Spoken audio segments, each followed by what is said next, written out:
My name is Helen Collins. I'm 29 years old, and I work at the local library in a small town that most people have probably never heard of. My life is simple, maybe too simple for some, but it's mine. I've always been the quiet type, preferring the company of books to the loud outside world.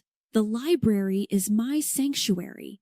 It's a small, old building with creaky floors and shelves that have seen better days, but to me, it's perfect.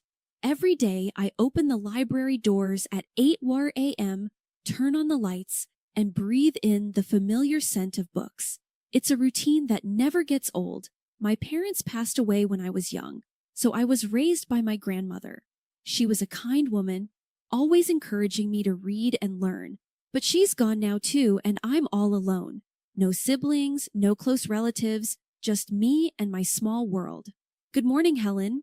Mr. Jenkins, a regular visitor, greets me as he walks in. He's an elderly man who spends his days reading history books. Good morning, Mr. Jenkins. The new shipment of history books arrived yesterday. I've set them aside for you, I reply with a smile. Ah, you know me too well, dear. He chuckles, shuffling towards the designated shelf. The day goes on like this, with familiar faces coming and going. I help a group of kids find books for their school project, recommend a romance novel to Mrs. Harrison, and guide Mr. Thompson to the science fiction section. It's a quiet life, but I like it. I find comfort in the predictability, the routine. And then, one day, everything changed. The day Jack walked into my life. He came in looking for a book, but I could tell he wasn't the regular library type. He seemed out of place with his crisp suit and confident stride. Can you help me find a book? He asked, his voice smooth and inviting. Of course. What are you looking for? I replied, trying to keep my composure. It's a novel, The Great Gatsby, I believe. Right this way, I said, leading him to the classic section. As I handed him the book, our hands brushed briefly, sending a jolt through me. Thank you, Helen, he said, reading my name tag. I'm Jack. It's nice to meet you. Jack. That brief encounter marked the beginning of everything. The beginning of a love that I thought would last a lifetime. The beginning of a journey that would take me from the quiet life I knew into a world of chaos and betrayal. If only I had known then what I know now, maybe things would have been different. But life doesn't come with a warning label, and sometimes we just have to learn the hard way. After that first meeting, Jack began to visit the library more frequently. It was odd considering he didn't strike me as the reading type. But every time he came in, he'd ask for a book recommendation and then spend a few minutes chatting with me. One day, he walked in just as I was struggling with a box of newly arrived books. Need a hand with that? He offered, walking over.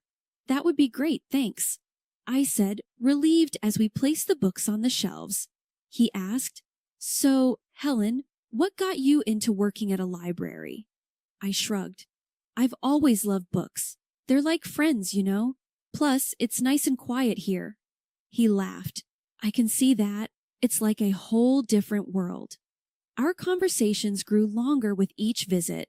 I found out that Jack worked in his family's business, something to do with real estate. He was easy to talk to, and for the first time in a long time, I felt like someone was genuinely interested in me. Then, one day, he surprised me.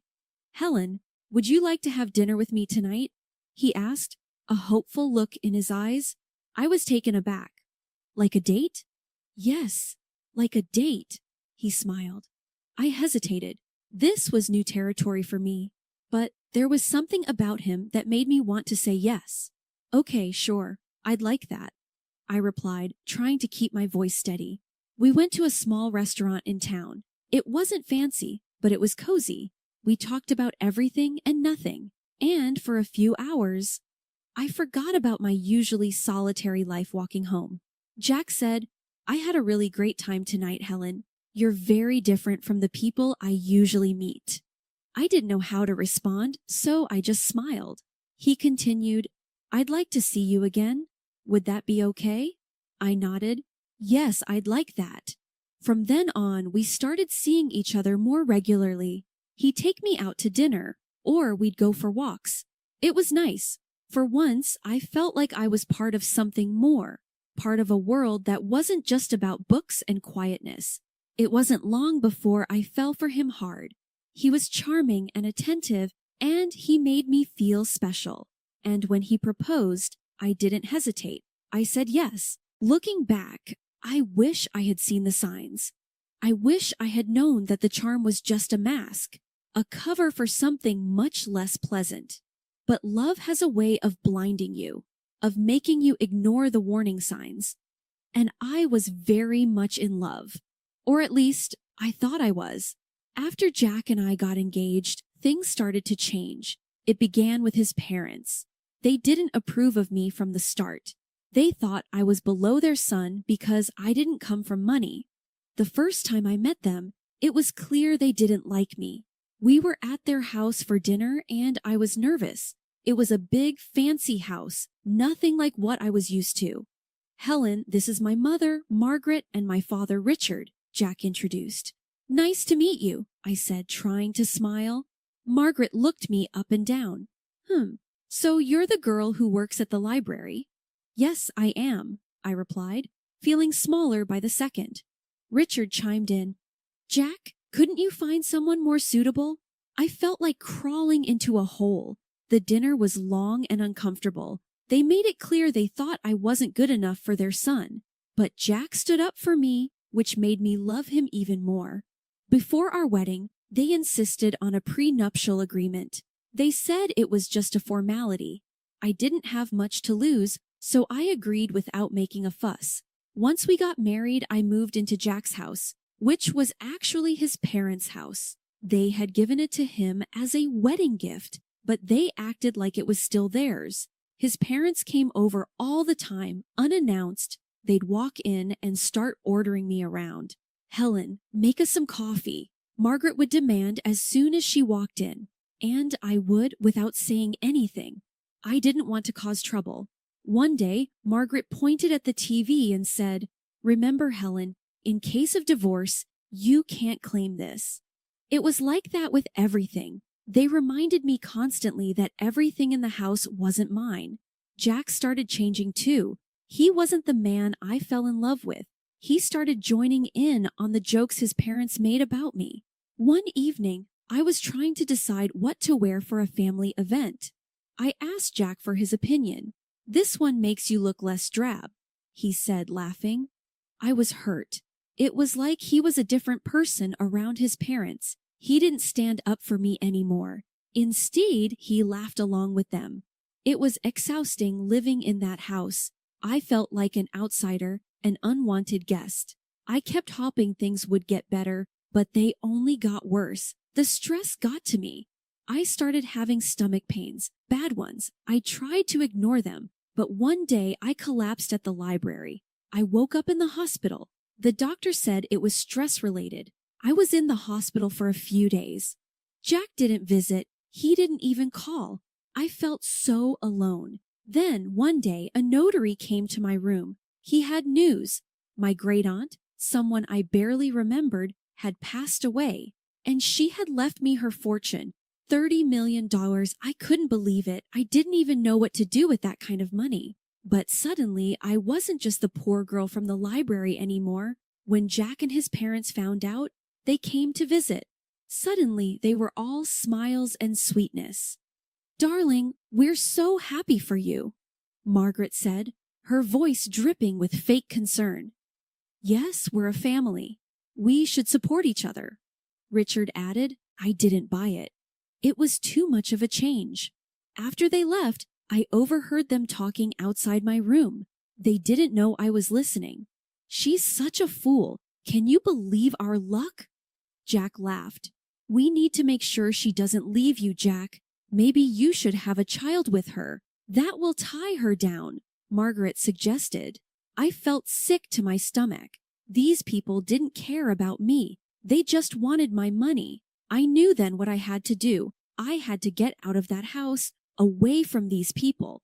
I had to take control of my life. I wasn't going to be their victim anymore. I left the hospital with a plan in my mind. I knew what I had to do. As I got home, Jack and his parents were waiting. They were all smiles, acting like the caring family they never were. "Oh, Helen, we were so worried about you," Margaret exclaimed. I nodded but didn't say much. I needed to act normal, not to tip them off. Jack came closer. "So, when do you get the inheritance?" he asked a little too eagerly. I looked at him, the man I thought I loved, and realized I didn't even recognize him anymore. "Soon," I said, "but it's not something you need to worry about." His smile faltered a bit. "But we're married, Helen. What's yours is mine, right?" I forced a smile. "Of course, darling." That night, I couldn't sleep. Their voices echoed in my head, their fake concern, their greed. It made me sick. I got up and started writing. I wrote down everything they had done, everything they had said. It was like a dam had broken and years of pent-up frustration and pain poured out. The next morning, I had a meeting with a lawyer. I explained everything, showed him the prenuptial agreement. He was shocked, but said the agreement would protect me.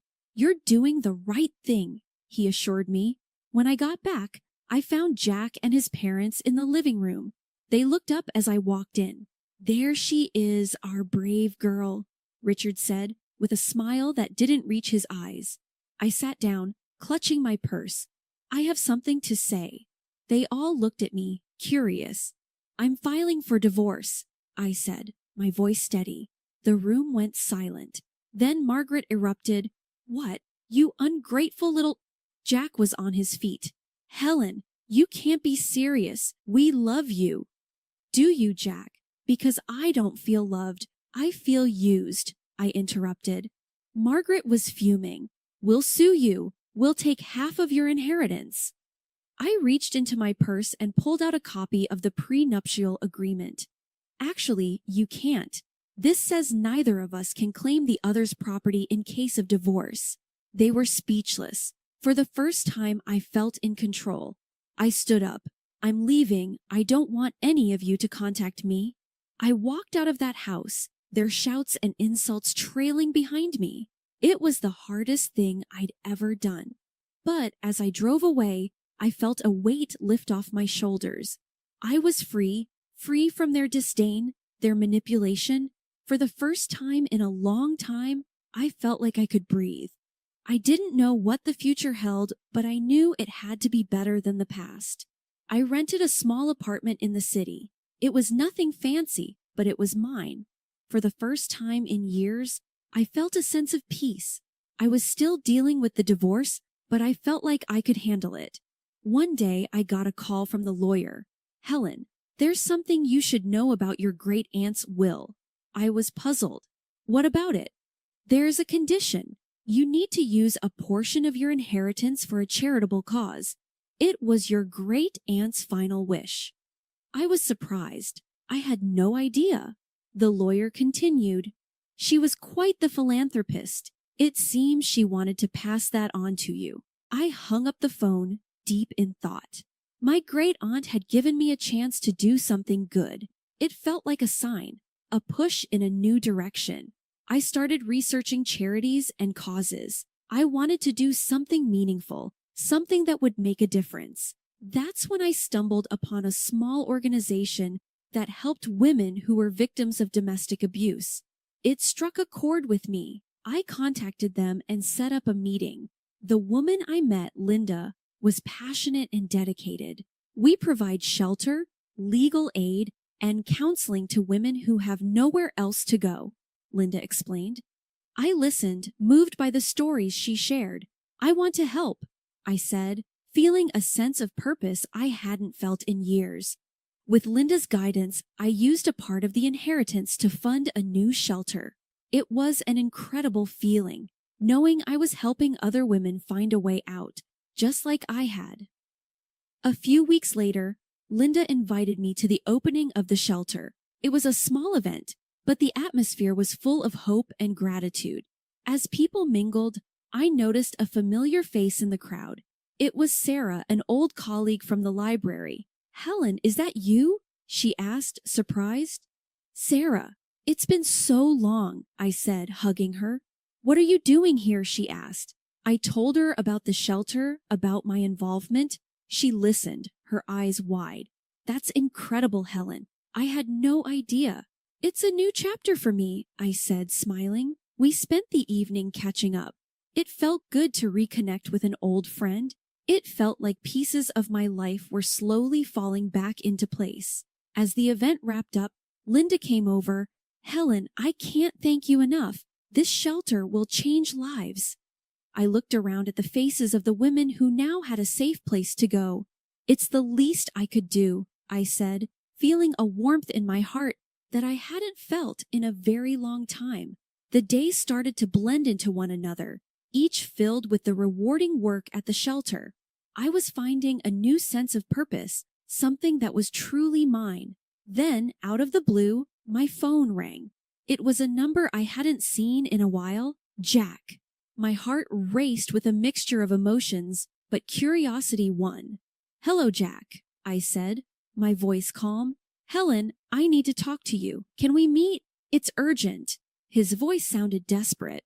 Reluctantly, I agreed to meet him at a public coffee shop, hoping that being in a familiar place would give me strength. Sitting across from Jack, he looked different, defeated, almost pitiful. His eyes were pleading. Helen, I made a huge mistake. I want you back. I've realized how much you mean to me, he blurted out. I looked at him, feeling nothing but contempt. Why now, Jack? He sighed. My parents, they controlled everything. They were the reason our marriage failed. I was weak, but I'm different now. I felt a surge of anger. You blame your parents? You stood by while they treated me like dirt? You laughed with them, Jack. He reached for my hand, but I pulled away. Please, Helen, I know I was wrong. I've changed, he pleaded. I stared at him, seeing the man I once loved but now felt nothing for. Changed or not, it's too late. I feel nothing for you, Jack. Nothing but contempt. His face fell, and for a moment I saw a glimpse of the man I married, but it was fleeting. I'm sorry, Jack, I've moved on. I have a life now, a purpose. There's no place for you in it, I said firmly. He nodded slowly, a look of resignation on his face. I understand. I just had to try. Leaving the coffee shop, I felt a weight lift off my shoulders. It was over, truly over. The next day, there was an event at the shelter. A local artist had donated a sculpture, and it was to be unveiled in the garden. As I stood there, surrounded by people who supported and believed in me, I felt a sense of belonging. Sarah, my old colleague from the library, stood beside me. You've done something amazing here, Helen, she said, smiling. The artist pulled the cover off the sculpture, revealing a figure of a woman reaching up to the sky. It symbolized hope, strength, and new beginnings. Applause filled the air, and for a moment, everything felt right in the world. Linda, the woman who had helped me so much, came over. Helen, this is just the beginning. There's so much more we can do. I looked around at the faces filled with hope and knew she was right. This was my new beginning, and I was ready to embrace it fully. My new life was busy and fulfilling. Every day at the shelter brought new challenges and rewards. My confidence grew, and for the first time in years, I felt in control of my destiny. I even started taking self-defense classes, something I would have never imagined doing before. One day, as I was leaving the shelter, I saw a car parked outside. It was my mother-in-law, Margaret, and she stepped out as soon as she saw me. Helen, we need to talk, she said, her voice softer than I'd ever heard. I have nothing to say to you, Margaret, I replied, my voice steady. Please, just hear me out. I've realized how wrong we were, she pleaded. I stopped and looked at her. She seemed genuine, but I couldn't forget the past. What do you want, Margaret? I want to apologize. I treated you terribly. I've lost my son because of it, and I don't want to lose you too. You were like the daughter I never had, she said, her eyes glistening with tears. I felt a pang of something sympathy perhaps, but I pushed it away. Margaret, you made my life a living hell. An apology won't change that. I've moved on and I suggest you do the same, I said firmly. She reached out to me, but I stepped back. Please, Helen, I know I can't undo the past, but I want to make things right. I shook my head. It's too late for that. Goodbye, Margaret. As I walked away, I felt her gaze on my back, but I didn't look back. I had learned to stand up for myself, and there was no going back to the way things were. The next day, I received a letter from Jack's lawyer. He was contesting the divorce settlement. I wasn't surprised, but I was ready. I met with my lawyer, a sharp woman named Rachel. He's got no leg to stand on, Helen. The prenuptial agreement is clear. He's just trying to intimidate you, she said confidently. I nodded. I'm not afraid of him anymore. Let's fight this. The court date arrived and I walked in with my head held high. Jack was there with his lawyer, and for a moment, our eyes met. There was a flash of the old Jack, the one I had loved, but it vanished quickly. The judge listened to both sides and then made her decision. The prenuptial agreement stood, and Jack's claims were dismissed. I felt a surge of relief and triumph. After the court session, Jack approached me. Helen, I'm sorry, I was wrong, he said, his voice low. I looked at him, seeing the man I once loved, but now felt nothing for. Goodbye, Jack. Take care of yourself, I said and walked away. As I left the courtroom, I felt a sense of closure. That chapter of my life was finally over, and a new one was just beginning. At the shelter, we were planning a fundraiser, and it was taking all my attention. The support from the community was overwhelming, and I felt a deep sense of gratitude. The night of the fundraiser arrived, and the place was buzzing with energy. People from all walks of life had come to support our cause. As I looked around, I realized how far I had come, from a quiet, timid woman to someone who stood up for herself and others. Helen, you did it. This is amazing, Sarah said, coming up to me. I smiled. We did it, and there's so much more to do. As the event went on, I felt a sense of accomplishment and purpose. This was my life now, and I was exactly where I was meant to be.